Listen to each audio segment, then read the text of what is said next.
las afueras de Atlixco, donde los caminos de tierra se pierden entre los campos de maíz y las montañas, se alzan como gigantes dormidos. Existe una casa que todos conocen pero nadie habita. Es una construcción vieja, de paredes agrietadas y ventanas sin cristales que parecen ojos vacíos mirando hacia la nada. La pintura amarilla que alguna vez cubrió sus muros ahora cuelga en tiras largas, como piel desprendiéndose de un cuerpo enfermo. El jardín que la rodea está lleno de hierba alta y seca, donde las serpientes buscan refugio del sol y los grillos cantan su música triste cuando cae la tarde. Los habitantes del pueblo evitan pasar cerca de ese lugar, especialmente después de que oscurece.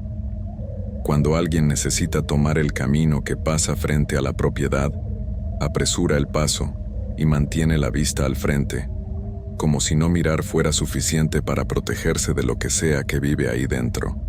Los niños del pueblo han crecido escuchando que nunca deben acercarse, que deben cruzar la calle si van caminando por esa zona, que es mejor dar la vuelta completa al pueblo que pasar junto a esa casa. Pero no siempre fue así. Hace muchos años, cuando las calles aún eran de tierra y los autos apenas comenzaban a verse por el pueblo, en esa casa vivía una familia común. El padre trabajaba en los campos cercanos, la madre cuidaba del hogar, y tenían un hijo pequeño de apenas 5 años. Era un niño de risa fácil y ojos brillantes, de esos que llenan una casa de vida con sus juegos y sus preguntas sin fin. Los vecinos recuerdan haberlo visto correr por el jardín, persiguiendo mariposas y hablando solo, como hacen todos los niños cuando su imaginación es más grande que el mundo real. La familia parecía normal desde afuera. Saludaban a los vecinos, iban a misa los domingos, compraban en las mismas tiendas que todos, pero las paredes gruesas de aquella casa guardaban secretos que nadie conocía. Había noches en que las voces se alzaban, en que los gritos atravesaban las ventanas cerradas y llegaban hasta la calle. Los vecinos más cercanos fingían no escuchar, como se hace en los pueblos pequeños donde todos saben todo pero nadie dice nada. Era más fácil así, más seguro, más cómodo que involucrarse en los problemas ajenos. El niño solía jugar en las escaleras de la casa. Eran escaleras empinadas de madera vieja que crujía con cada paso, con un barandal que se movía cuando alguien se apoyaba en él. La madre le había dicho 1000 veces que tuviera cuidado, que no corriera cerca de ahí, que un día podría caerse. Pero los niños pequeños no entienden el peligro de la misma forma que los adultos. Para él, las escaleras eran parte de sus juegos, un castillo que defender, una montaña que escalar, un lugar donde esconderse cuando sus padres discutían y las voces se volvían demasiado fuertes. Una noche de febrero, cuando el frío hacía que el aire doliera al respirar, la familia cenó en silencio. La tensión podía cortarse con un cuchillo. El padre había llegado tarde, la madre estaba molesta, y el niño comía su sopa sin hacer ruido, sintiendo en su pecho pequeño ese peso que sienten los hijos cuando saben que algo malo está por pasar. Después de la cena, comenzó la discusión. Primero fueron palabras bajas, luego gritos, luego portazos. El niño subió corriendo a su habitación en el segundo piso, queriendo escapar de ese ruido que le hacía doler la cabeza y el corazón. Se metió en su cama y se tapó los oídos con las manos, pero igual podía escuchar las voces de sus padres subiendo por las escaleras como fantasmas de rabia. No se sabe exactamente qué pasó después. Algunos dicen que el niño bajó llorando, buscando que sus padres dejaran de pelear. Otros dicen que salió de su cuarto porque tenía miedo y quería estar cerca de su madre. Lo único que todos saben con certeza es que, en medio de esa noche terrible, el niño estuvo en lo alto de las escaleras, y entonces cayó. El sonido fue horrible, un golpe tras otro mientras su cuerpo pequeño rebotaba en los escalones de madera. Cuando finalmente se detuvo al pie de la escalera, el silencio que siguió fue peor que cualquier grito. Los padres corrieron hacia él, pero ya era demasiado tarde. El niño yacía inmóvil con los ojos abiertos mirando hacia un punto que ya no existía en este mundo, con un hilo delgado de sangre saliendo de su oreja y manchando el piso de madera. Lo que sucedió en las horas siguientes es algo que solo aquella pareja conoce. No llamaron al doctor del pueblo. No avisaron a los vecinos. No tocaron las campanas de la iglesia pidiendo ayuda. Simplemente se encerraron en aquella casa con el cuerpo de su hijo, presos del miedo, de la culpa, del pánico que paraliza el pensamiento y convierte a las personas en sombras de lo que eran. Para cuando el sol salió a la mañana siguiente, los padres ya no estaban. Se habían ido en medio de la noche, llevándose solo lo necesario, dejando atrás los muebles, la ropa, los juguetes del niño, dejando atrás todo, incluyendo al pequeño que había vivido en esa casa. Nunca más se les volvió a ver en Atlixco. Los vecinos notaron la ausencia de la familia 2 días después. La puerta de la casa estaba entreabierta, moviéndose con el viento, golpeando contra el marco con un sonido seco que resonaba en la calle vacía.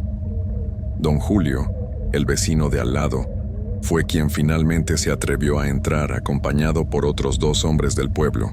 Lo que encontraron adentro fue una escena que ninguno de ellos pudo olvidar jamás.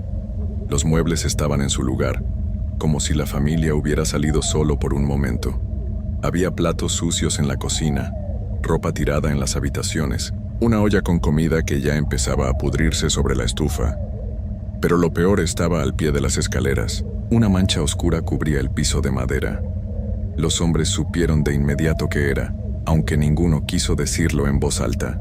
Subieron las escaleras con pasos lentos, el corazón latiéndoles fuerte en el pecho, y encontraron la habitación del niño tal como él la había dejado. Su cama estaba deshecha, sus juguetes desperdigados por el suelo, un caballito de madera junto a la ventana que miraba hacia el jardín. Pero del niño no había rastro. Las autoridades del pueblo investigaron durante semanas. Buscaron a los padres, preguntaron a familiares lejanos, revisaron cada rincón de la casa. Nunca encontraron respuestas.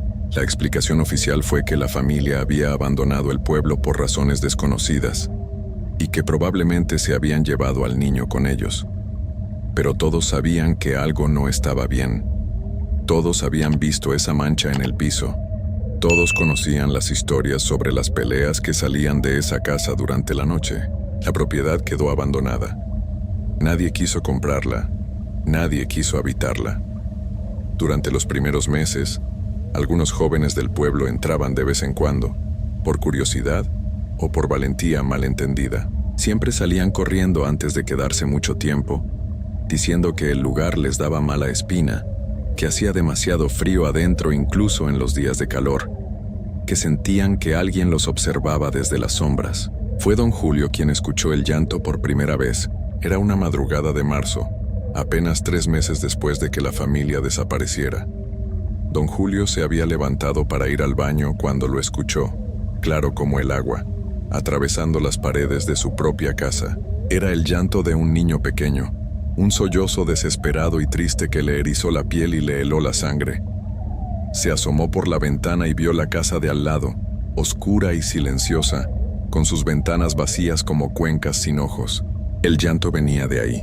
Don Julio despertó a su esposa, pero cuando ella llegó a la ventana, el sonido ya había cesado. Él le juró que lo había escuchado, que era real, que no estaba soñando. Su esposa lo creyó porque conocía a su marido, porque sabía que no era de los que inventaban historias ni se asustaban fácilmente.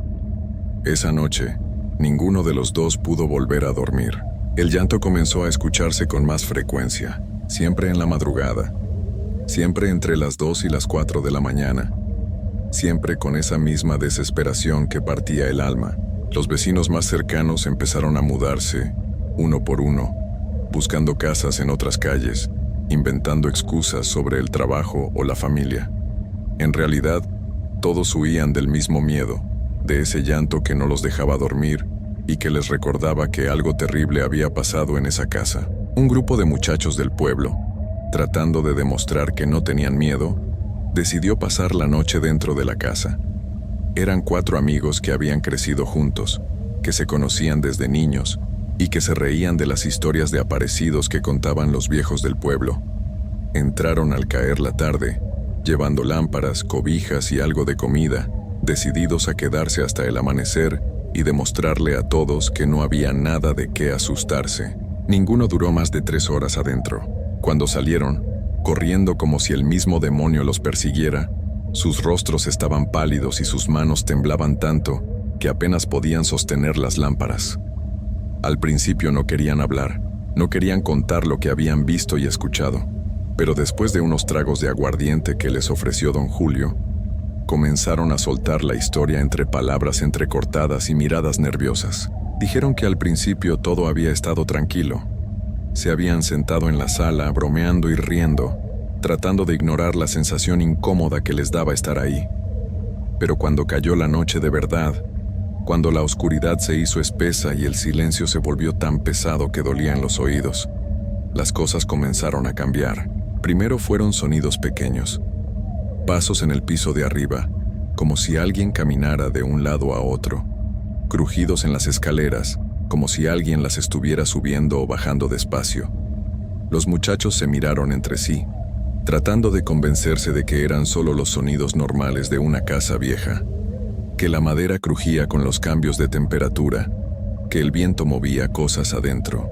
Pero entonces vieron los juguetes. En la habitación del niño los juguetes comenzaron a moverse solos. El caballito de madera se mecía suavemente, aunque no había corriente de aire. Una pelota rodó desde un rincón hasta el centro de la habitación, despacio, como si alguien la estuviera empujando con cuidado. Un trompo comenzó a girar sobre el piso de madera, zumbando en el silencio de la noche, y entonces escucharon la voz. Era la voz de un niño pequeño, apenas un susurro que parecía venir de todas partes y de ninguna al mismo tiempo. Decía una sola palabra, una y otra vez, con una tristeza tan profunda que dolía escucharla. Mamá, mamá, mamá. Los 4 amigos bajaron las escaleras corriendo, tropezándose unos con otros, golpeándose contra las paredes en su prisa por salir. Cuando uno de ellos, el último en la fila, estaba a punto de cruzar la puerta, sintió algo que le agarró el tobillo, una mano pequeña y fría como el hielo, con dedos que se clavaban en su piel. Se volteó y, a la luz de su lámpara que se balanceaba salvajemente, vio por un segundo una sombra pequeña al pie de las escaleras. La sombra de un niño que lo miraba con ojos que brillaban en la oscuridad. Se sacudió con desesperación y logró liberarse, saliendo de la casa como si volara. Esa noche, los 4 juraron que nunca más volverían a acercarse a ese lugar, y cumplieron su palabra. Desde entonces la casa ha permanecido vacía. Los años han pasado, convirtiéndose en décadas, y la construcción se ha ido deteriorando lentamente bajo el sol y la lluvia. Pero el llanto nunca ha cesado. Las personas que aún viven cerca de la propiedad han aprendido a vivir con ese sonido.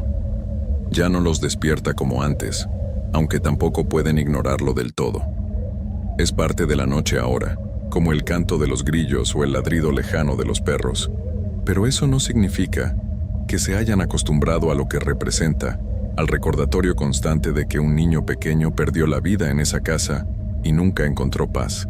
Los intentos por hacer algo con la propiedad han fracasado todos. Hubo un empresario de la ciudad que quiso comprarla para demolerla y construir algo nuevo. Llegó con sus papeles y sus planes, convencido de que todas las historias eran solo supersticiones de gente ignorante. Contrató a un grupo de trabajadores para que comenzaran la demolición. Los trabajadores duraron un día. Contaron que cada vez que intentaban derribar una pared, escuchaban el llanto. Cuando trataban de arrancar las escaleras, sentían que algo los empujaba hacia atrás. Uno de los hombres juró que vio a un niño pequeño parado en una de las ventanas del segundo piso, mirándolos trabajar con ojos tristes y acusadores. Cuando subió a revisar, no había nadie ahí, pero encontró huellas pequeñas en el polvo del piso, huellas de pies descalzos de niño que llevaban hasta la orilla de las escaleras y ahí se detenían. El empresario abandonó el proyecto. La casa sigue en pie. Hubo también un sacerdote del pueblo que decidió bendecir la casa, pensando que quizás eso traería paz al espíritu del niño. Entró con su Biblia, su agua bendita y sus oraciones, decidido a liberar a ese pequeño de su prisión.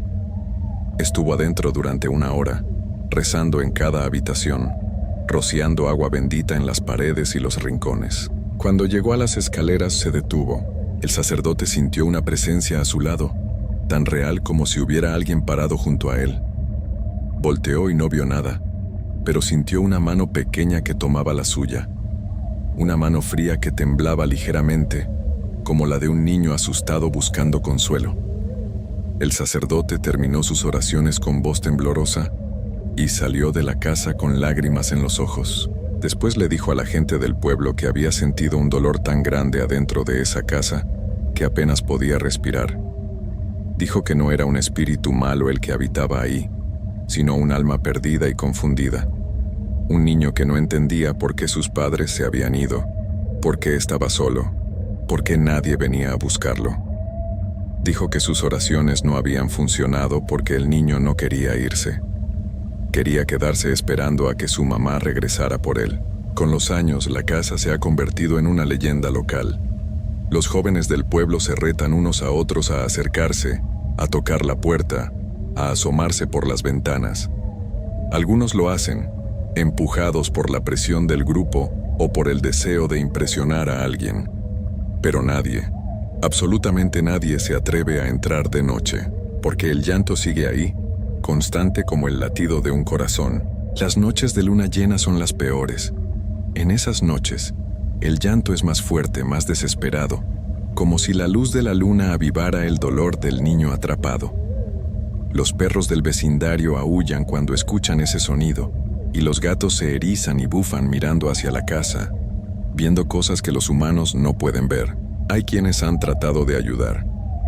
Una mujer mayor del pueblo, conocida por sus conocimientos sobre hierbas y rezos antiguos, intentó comunicarse con el espíritu del niño. Dejó juguetes nuevos en la entrada de la casa, un caballito de madera igual al que había en la habitación del segundo piso. A la mañana siguiente, el juguete había desaparecido. No estaba en el jardín, no estaba en la calle. Simplemente se había ido, como si manos invisibles lo hubieran recogido durante la noche.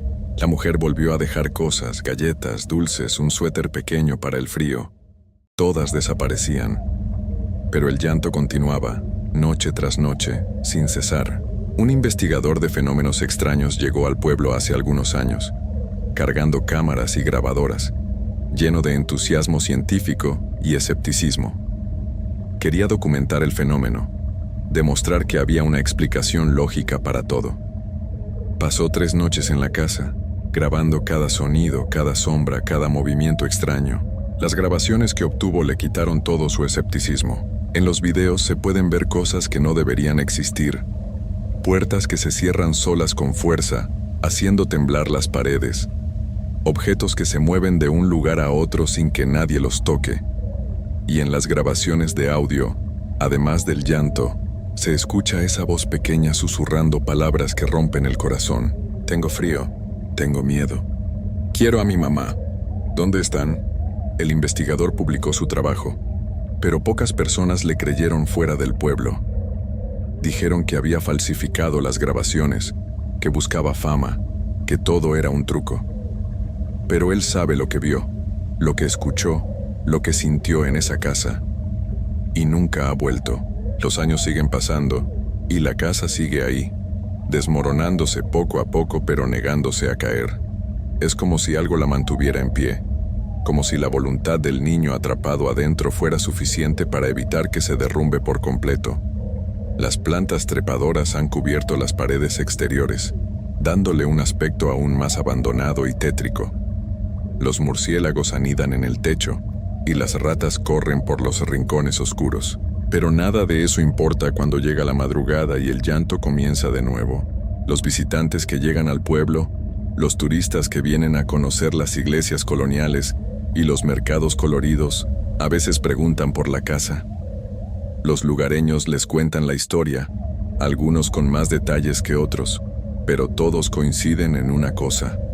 No importa qué tan valiente te creas, no importa cuánto digas que no crees en fantasmas, esa casa te hará cambiar de opinión. Hay algo en ese lugar que va más allá de lo que se puede explicar. Es el peso del dolor acumulado, de la culpa que dejaron los padres al huir, de la confusión y el miedo de un niño que no entendía qué había pasado. Es la tristeza hecha edificio, la pena convertida en paredes y escaleras, El amor no correspondido transformado en un llanto eterno. Dicen que en las noches más oscuras, cuando no hay luna y las estrellas se esconden detrás de las nubes, se puede ver una luz tenue en la ventana de la habitación del segundo piso. Una luz suave, como la de una vela o una lámpara pequeña. Y si te acercas lo suficiente, si te atreves a pararte frente a la casa y mirar hacia esa ventana, puedes ver la silueta de un niño pequeño mirando hacia afuera, esperando, siempre esperando, esperando que sus padres regresen, esperando que alguien venga por él, esperando que termine esta noche infinita que comenzó hace tantos años al pie de unas escaleras de madera vieja. El pueblo ha aceptado que la casa nunca será demolida, que nunca será habitada de nuevo. Se ha convertido en parte de la identidad de Atlixco, un recordatorio silencioso de que algunas heridas nunca sanan, de que algunas almas nunca encuentran el camino a casa. Y cada noche, cuando el reloj marca las 2 de la madrugada y el mundo se queda en silencio, el llanto comienza de nuevo. Es un sonido que atraviesa el tiempo, que conecta el pasado con el presente, que mantiene viva la memoria de un niño que solo quería que sus padres dejaran de pelear, que solo quería sentirse seguro, que solo quería ser amado. La casa sigue ahí, en las afueras del pueblo, con sus paredes agrietadas y sus ventanas vacías. Sigue ahí, guardando su secreto, protegiendo al niño que llora en su interior. Y seguirá ahí, quizás para siempre, hasta que alguien encuentre la manera de darle paz a ese pequeño espíritu, o hasta que el tiempo finalmente borre todo rastro de lo que alguna vez fue un hogar. Pero hasta que ese día llegue, si es que llega alguna vez, el llanto continuará.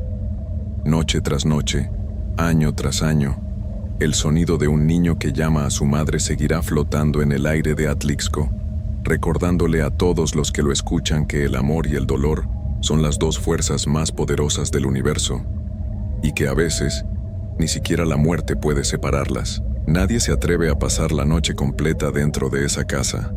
Todos salen corriendo antes del amanecer, jurando que el niño los sigue hasta la puerta, tirándoles de la ropa, suplicándoles con su voz pequeña que no lo dejen solo otra vez, que por favor no se vayan como lo hicieron sus padres. Y en el silencio que sigue después de que huyen, cuando las primeras luces del día comienzan a asomarse por el horizonte, el llanto finalmente cesa. Hasta la próxima noche, siempre hasta la próxima noche. Nunca pensé que terminaría contando esto. Hay cosas que uno prefiere guardar para sí mismo, enterrarlas en lo más profundo de la memoria y fingir que nunca pasaron. Pero lo que viví en ese camino, en esa noche maldita, me persigue cada día. Y tal vez, solo tal vez, si lo cuento en voz alta, pueda dejar de sentir esos ojos rojos clavados en mi espalda cada vez que cierro los míos. Todo empezó hace 3 meses. Yo trabajaba como repartidor llevando mercancía entre los pueblos de la sierra. Era un trabajo honesto, aunque cansado. Las rutas eran largas y los caminos de terracería te sacudían los huesos, pero pagaban bien y eso era lo que importaba. Mi jefe siempre me decía lo mismo: nunca viajes de noche por el camino a Cuetzalan. Decía que era peligroso, que la gente de por ahí era supersticiosa y que había historias raras. Yo me reía. No creía en esas cosas. La tarde en que todo cambió, tuve un retraso en una de las entregas. Un cliente que no estaba, papeles que faltaban, las excusas de siempre.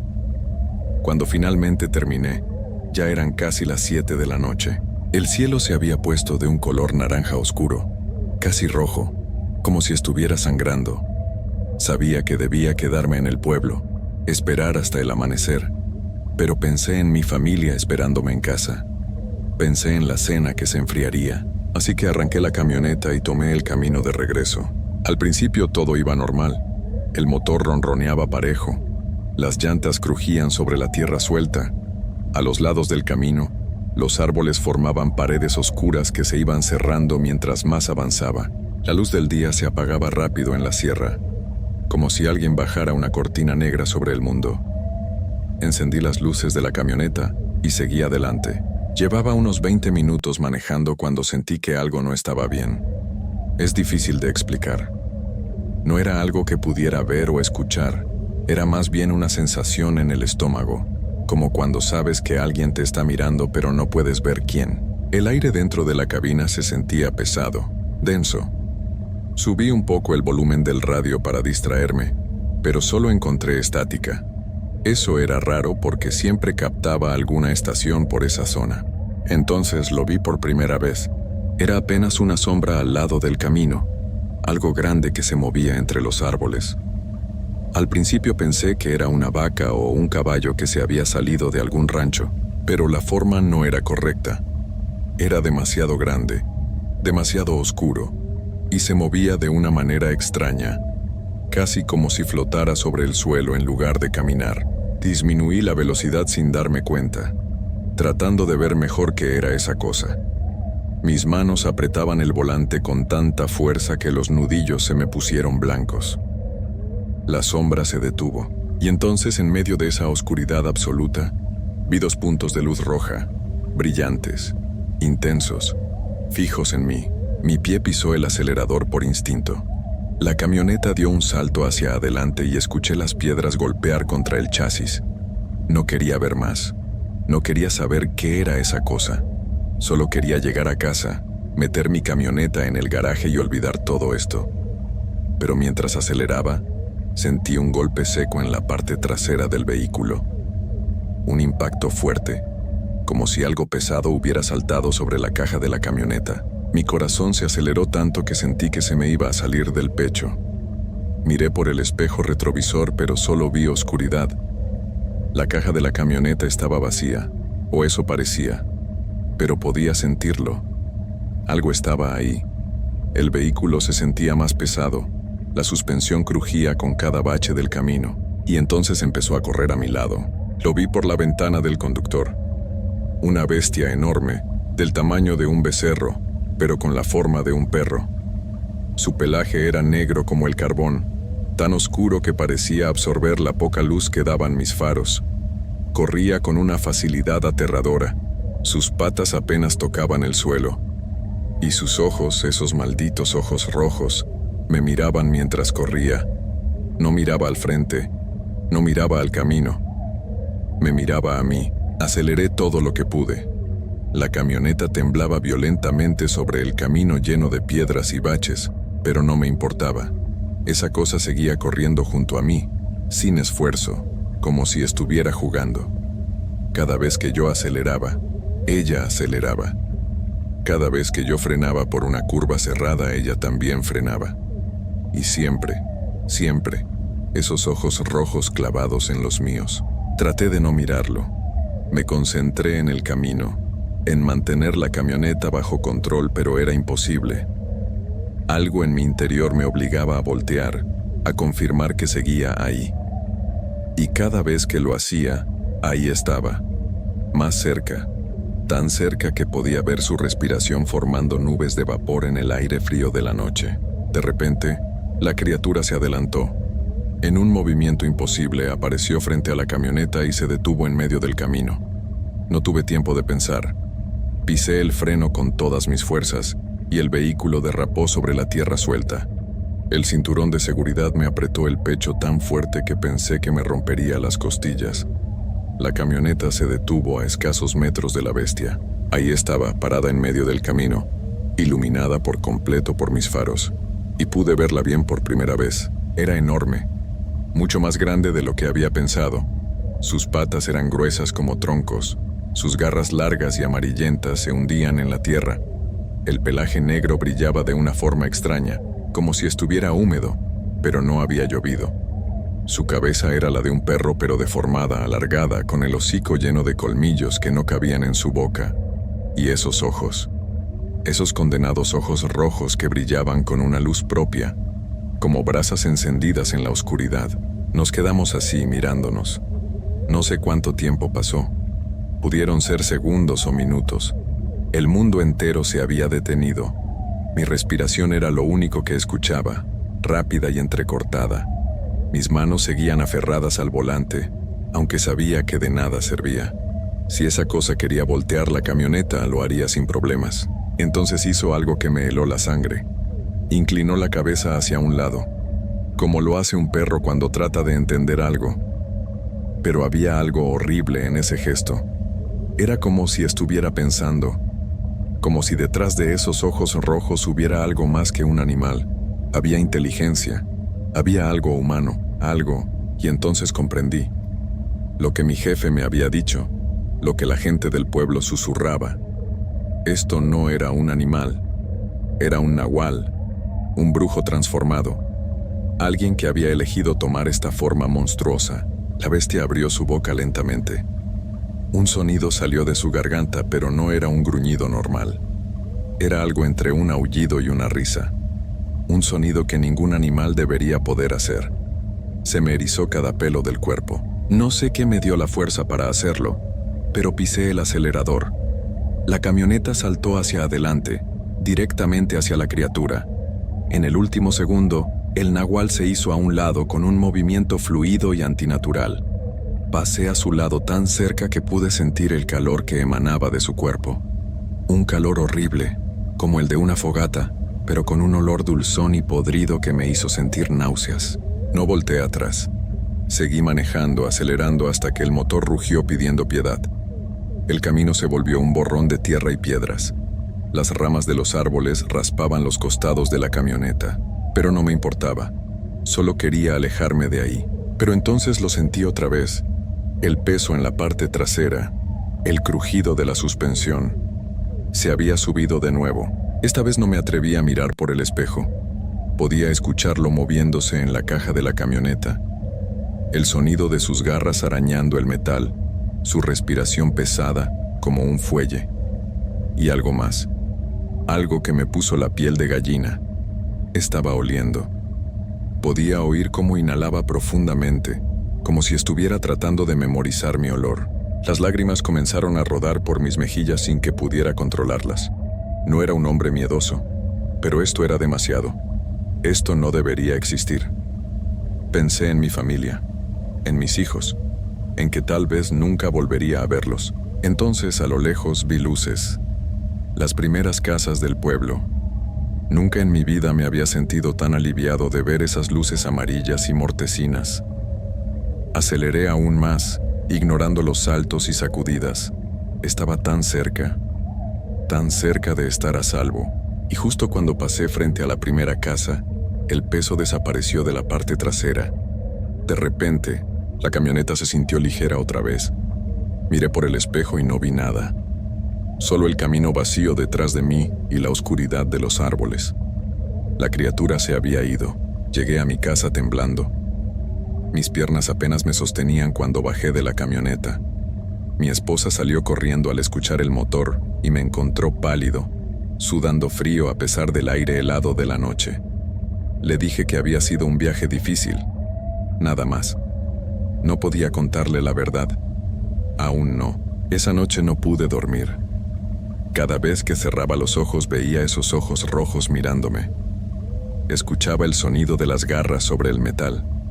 Sentía ese calor antinatural y ese olor a podrido. Mi esposa me preguntó varias veces si me sentía bien, pero yo solo asentía en silencio. ¿Cómo explicarle lo que había visto? Pensaría que me había vuelto loco.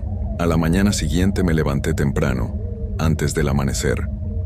Necesitaba ver la camioneta con luz del día. Necesitaba confirmar que no había sido una pesadilla, por más que deseara que lo fuera. Salí al patio con una linterna y me acerqué al vehículo. Lo que vi me dejó sin aire en los pulmones. La caja de la camioneta estaba llena de marcas, arañazos profundos en el metal, como si algo con garras enormes hubiera estado ahí. Pero eso no era lo peor. En la orilla de la caja, donde la criatura debió apoyarse, había marcas quemadas. El metal estaba derretido en algunos puntos, como si algo extremadamente caliente lo hubiera tocado. Y ese olor, ese maldito olor dulzón y podrido seguía ahí, impregnado en todo. Mis manos temblaban mientras pasaba los dedos sobre las marcas. Esto era real. Todo había sido real. Decidí ir al pueblo cercano a Cuetzalan. Necesitaba respuestas.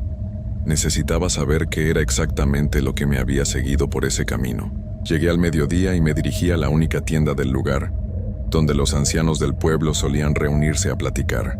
Cuando les conté lo que había visto, el silencio cayó como una piedra pesada. Los hombres se miraron entre sí con expresiones que no pude descifrar. Miedo, quizás, o resignación. Uno de ellos, un señor de pelo blanco y manos arrugadas, se acercó a mí. «Te dije que no manejaras de noche», me dijo en voz baja. «Ese camino no es seguro cuando oscurece. Lo que viste no fue un animal común, fue don Jacinto». «¿Don Jacinto?», pregunté confundido. El viejo asintió. «Vive solo en las montañas. La gente dice que sabe cosas, que puede hacer cosas que no son naturales, que puede cambiar de forma. Por las noches, baja al camino convertido en esa bestia. Algunos dicen que está protegiendo algo. Otros dicen que está buscando algo. Nadie sabe con certeza, pero todos sabemos que si te ve, si te marca con su mirada, te va a seguir hasta que decida dejarte ir. Tuviste suerte de llegar al pueblo. Esa cosa no puede entrar aquí. Las casas están protegidas con rezos antiguos». Me quedé helado. «¿Protegiendo qué? ¿Buscando qué?», pregunté. El viejo se encogió de hombros. Nadie se atreve a preguntarle, y los que lo han intentado, bueno, digamos que no han vuelto a intentarlo. Regresé a mi casa con más preguntas que respuestas. Durante días traté de olvidar, de seguir con mi vida normal. Dejé el trabajo de repartidor. No podía volver a ese camino. No después de lo que había visto. Ni siquiera de día me atrevía. Pero entonces, 2 semanas después, escuché las noticias. Habían encontrado a un hombre en las montañas cerca de Cuetzalan. Don Jacinto.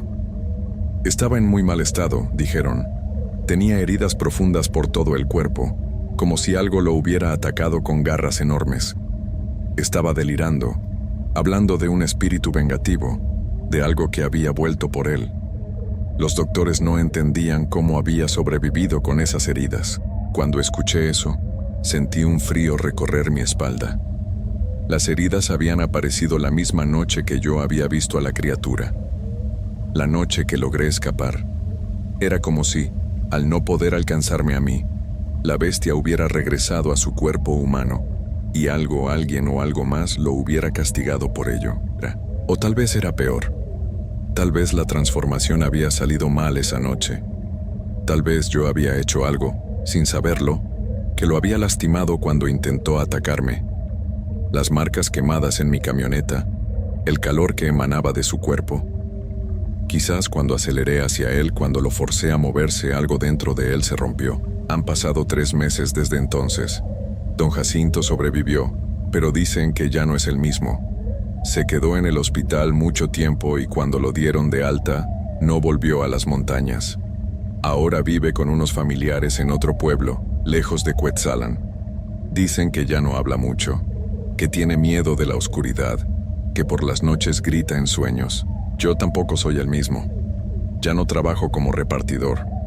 Conseguí un empleo en la ciudad, donde las calles están siempre iluminadas y nunca estás realmente solo. Pero algunas noches, cuando todo está en silencio y la oscuridad se siente demasiado pesada, puedo jurar que escucho algo afuera de mi ventana. El sonido de garras arañando, una respiración pesada, y si me atrevo a mirar por la cortina, a veces veo 2 puntos rojos brillando en la oscuridad, mirándome desde la distancia. Mi esposa dice que son imaginaciones mías, que fue el susto, que mi mente está jugando conmigo, y yo quiero creerle. De verdad quiero creerle. Pero entonces, cuando salgo por las mañanas, encuentro marcas en la tierra del jardín. Huellas enormes, demasiado grandes para ser de cualquier perro normal. Y ese olor, ese maldito olor dulzón y podrido que se queda flotando en el aire. Sé que no debía haber tomado ese camino aquella noche. Sé que debía haber hecho caso a las advertencias, porque ahora, sin importar dónde vaya, sin importar qué tan lejos huya, siento que algo me sigue, que algo me marcó esa noche en el camino a Cuetzalan. Y lo peor de todo es que ya no sé si lo que me sigue es don Jacinto buscando venganza, o si es algo más antiguo, algo más oscuro que él despertó esa noche. Algo que ahora sabe quién soy, algo que sabe dónde vivo. A veces pienso en mudarme lejos, a otro estado, a otro país incluso. Pero algo me dice que no serviría de nada, porque cuando un nahual te marca con su mirada, cuando te elige, ya no hay distancia suficiente en este mundo para escapar. Y cada noche, cuando apago las luces y me acuesto, me pregunto si esta será la noche en que deje de conformarse con mirarme desde la oscuridad. Si esta será la noche en que finalmente venga por mí. Por eso les cuento esta historia. Para que sepan, para que si alguna vez tienen que viajar por el camino a Cuetzalan, lo hagan de día.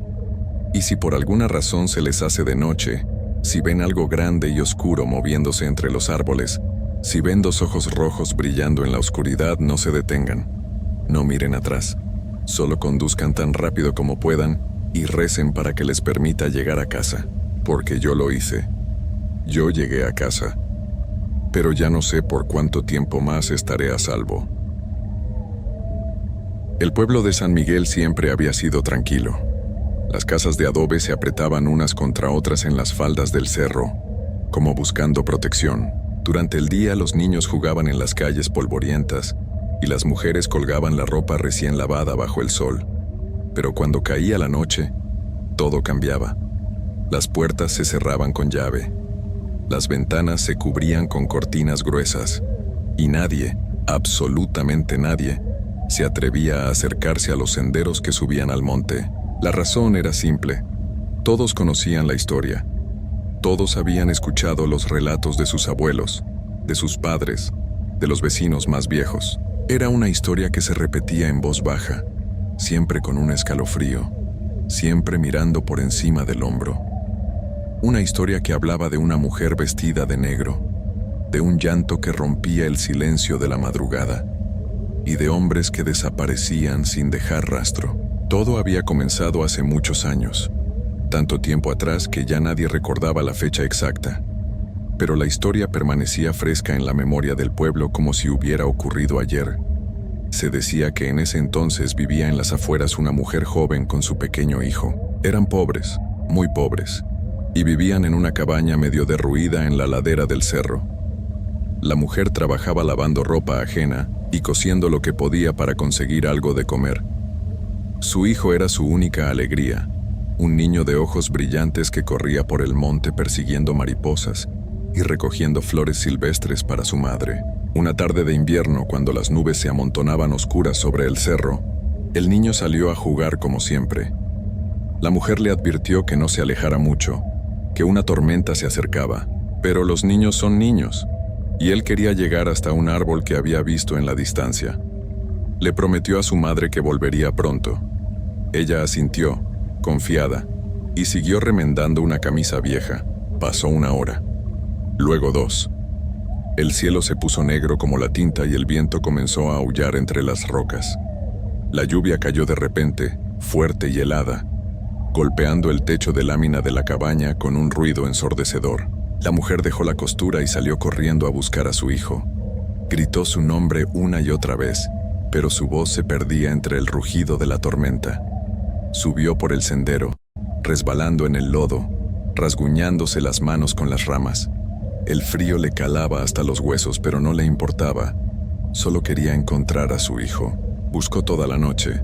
Cuando amaneció, siguió buscando. Sus vecinos se enteraron y algunos salieron a ayudarla, pero el cerro era enorme, lleno de barrancos y cuevas. Pasaron los días. La mujer no comía, no dormía, apenas bebía agua. Su cara se volvió pálida como la cera y sus ojos se hundieron en las cuencas. La gente del pueblo intentaba convencerla de que descansara, de que ya habían buscado por todas partes, de que era momento de aceptar lo inevitable. Pero ella no escuchaba. Seguía subiendo al cerro cada mañana, llamando a su hijo con una voz cada vez más ronca, más desesperada. 1 semana después de que el niño desapareciera, la mujer no regresó al pueblo. Algunos dijeron que por fin había colapsado de cansancio. Otros pensaron que tal vez había encontrado a su hijo, y ambos estaban escondidos en alguna parte del monte. Pero cuando pasaron 2 días más sin noticias, un grupo de hombres decidió ir a buscarla. La encontraron al amanecer, sentada contra una roca en lo más alto del cerro. Estaba congelada, con los ojos abiertos mirando hacia el vacío, las manos extendidas como si hubiera estado alcanzando algo. Su vestido negro estaba empapado y desgarrado. A su alrededor el suelo mostraba huellas pequeñas que se perdían en diferentes direcciones, como si alguien hubiera estado caminando en círculos toda la noche. Pero no había ni rastro del niño. Los hombres bajaron el cuerpo de la mujer y le dieron sepultura en el pequeño cementerio del pueblo. Durante el entierro, el cielo estaba gris y amenazante, igual que aquel día fatídico. Algunas mujeres lloraban en silencio, lamentando la tragedia. El sacerdote murmuró unas oraciones apresuradas, como si quisiera terminar cuanto antes. Y cuando echaron la última palada de tierra sobre la tumba, todos sintieron un escalofrío que no tenía nada que ver con el viento. Esa misma noche comenzaron los sucesos extraños. El primero en verla fue don Tomás, un ranchero que volvía tarde de vender quesos en el pueblo vecino. Iba montado en su burro por el camino que bordeaba el cerro cuando escuchó un llanto. Al principio pensó que era el viento, pero luego lo oyó más claro. Era un sollozo profundo, desgarrador, que le erizó la piel. Detuvo al burro y miró hacia el monte. Allí, entre las sombras de los árboles, vio una figura vestida de negro. Era una mujer. Estaba de pie, inmóvil, con la cabeza cubierta por un velo que ocultaba su rostro. Don Tomás sintió que el corazón se le aceleraba. Sabía quién había sido enterrada ese mismo día. Sabía que esa mujer no podía estar ahí, pero ahí estaba. La figura alzó una mano lentamente señalando hacia el cerro, y luego, con una voz que sonaba como el crujir de hojas secas, habló. «Ayúdenme a encontrar a mi hijo». Don Tomás espoleó al burro con fuerza y salió huyendo a todo galope. No se detuvo hasta llegar a su casa. Entró de un salto, cerró la puerta con llave y se quedó temblando en la oscuridad de su cocina hasta que amaneció. Al día siguiente, cuando contó lo sucedido en la tienda del pueblo, algunos se rieron nerviosamente, otros guardaron silencio, pero nadie lo llamó mentiroso, porque en el fondo, todos sabían que algo así podía pasar. Durante las siguientes semanas, más personas comenzaron a reportar encuentros extraños en los caminos cercanos al cerro. Siempre era después de la medianoche. Siempre era la misma figura vestida de negro. Y siempre pedía lo mismo: ayuda para encontrar a su hijo perdido. Javier, un joven que trabajaba como albañil en el pueblo vecino, fue el segundo en verla. Regresaba caminando una noche de viernes, algo tarde porque se había quedado tomando unas cervezas con sus compañeros de trabajo. El camino estaba oscuro, apenas iluminado por una luna delgada que se asomaba entre las nubes. Javier iba silbando una canción cuando escuchó pasos detrás de él. Se detuvo. Los pasos también se detuvieron. Miró hacia atrás pero no vio nada. Encogió los hombros y siguió caminando. Pero entonces escuchó ese llanto. Era un sonido que partía el alma, un gemido lleno de dolor que parecía venir de todas direcciones a la vez. Javier sintió que se le helaba la sangre. Conocía las historias. Sabía lo que significaba ese llanto. «¿Quién anda ahí?», preguntó con voz temblorosa. Del sendero que subía al cerro apareció la figura, vestida completamente de negro, con un velo viejo que cubría su cara. Se movía de forma extraña, como si flotara apenas por encima del suelo. Javier quiso correr, pero sus piernas no le respondían. Estaba paralizado por el miedo. La mujer se acercó lentamente. Cuando estuvo a pocos metros de distancia, extendió ambas manos hacia él.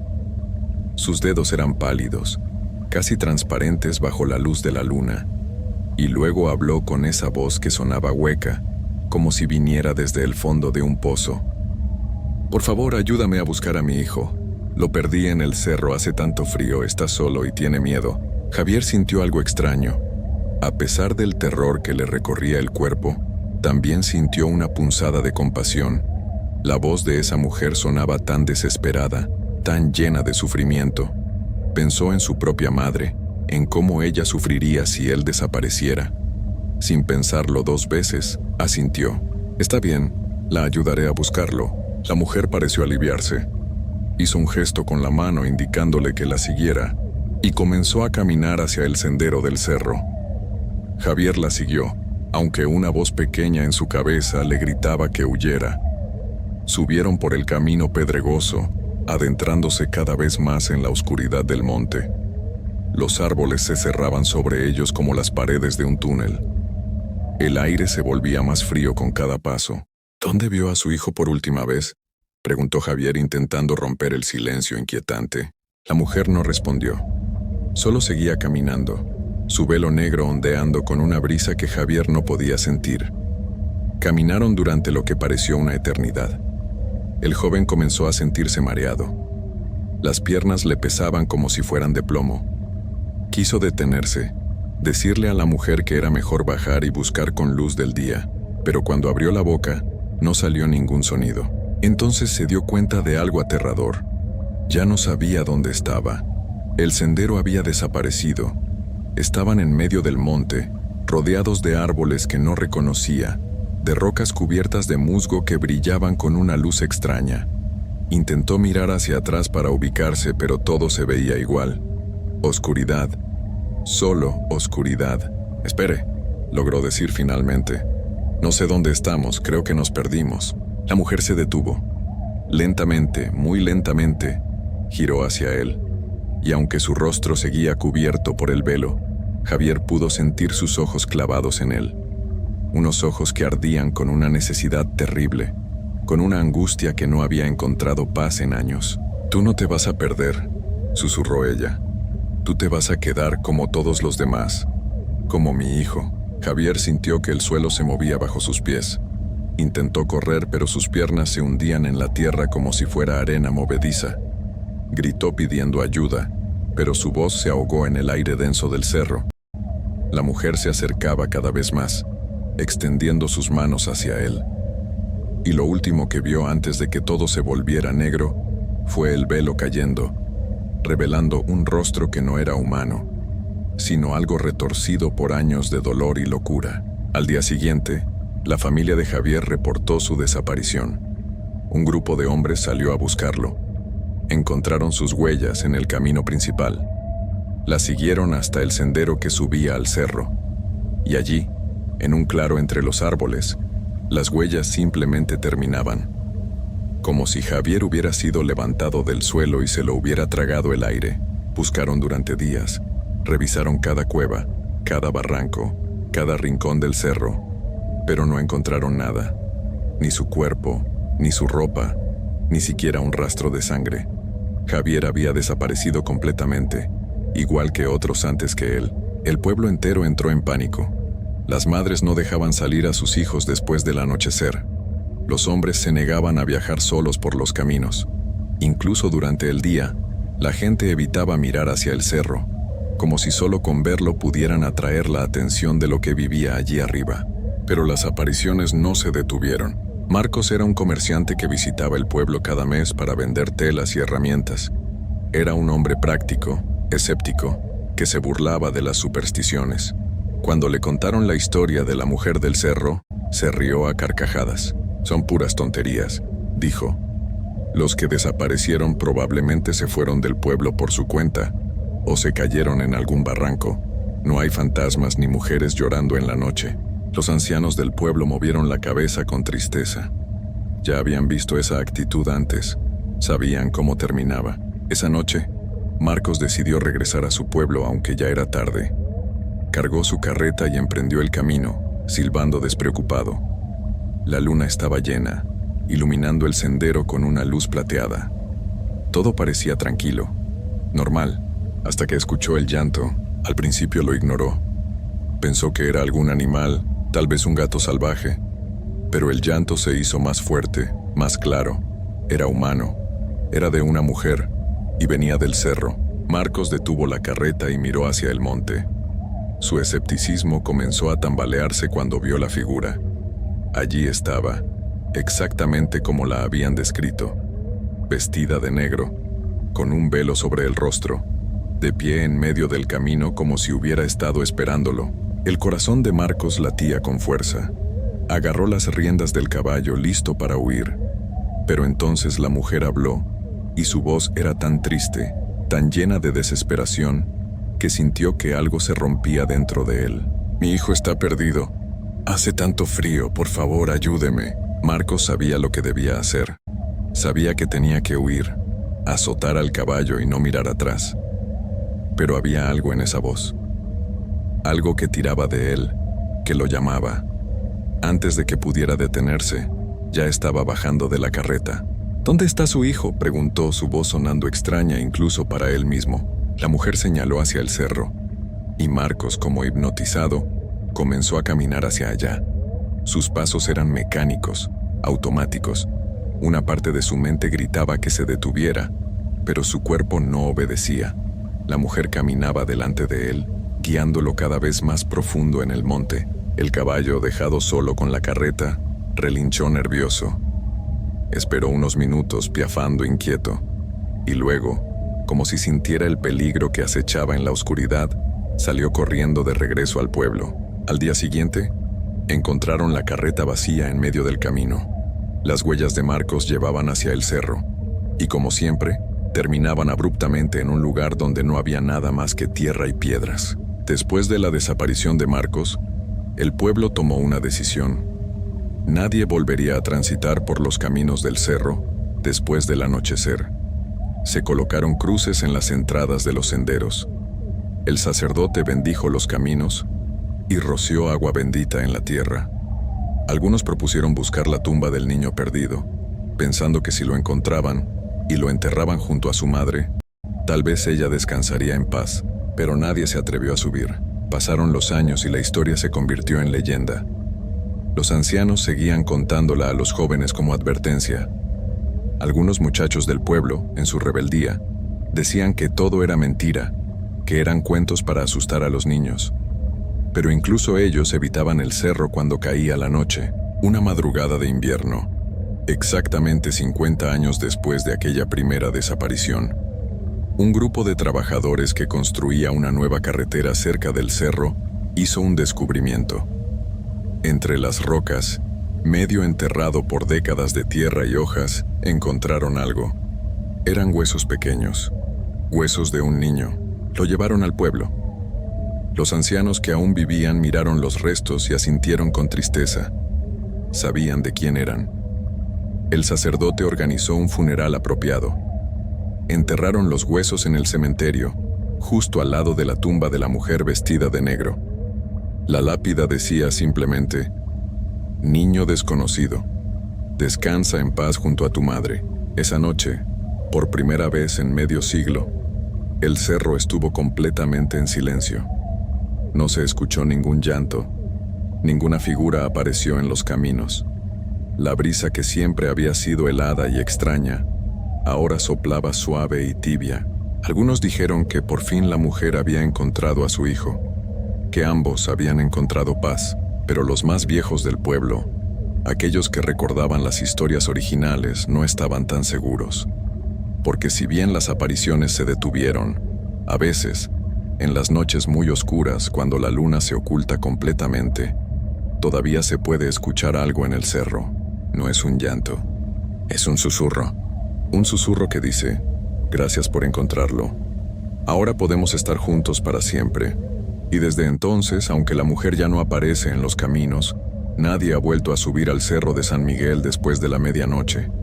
Porque hay cosas peores que un espíritu que busca. Hay espíritus que ya encontraron lo que buscaban y que ahora esperan pacientes en la oscuridad, listos para llevarse a cualquiera que se atreva a perturbar su descanso. El pueblo sigue ahí. Las casas siguen apretadas en las faldas del cerro. Los niños juegan durante el día y las mujeres cuelgan su ropa al sol. Pero cuando cae la noche, las puertas se cierran con llave. Las ventanas se cubren con cortinas gruesas y nadie, absolutamente nadie, mira hacia el cerro de San Miguel cuando la oscuridad lo cubre todo. Porque todos saben que allá arriba, entre las sombras y las piedras, algo descansa. Algo que fue humano una vez.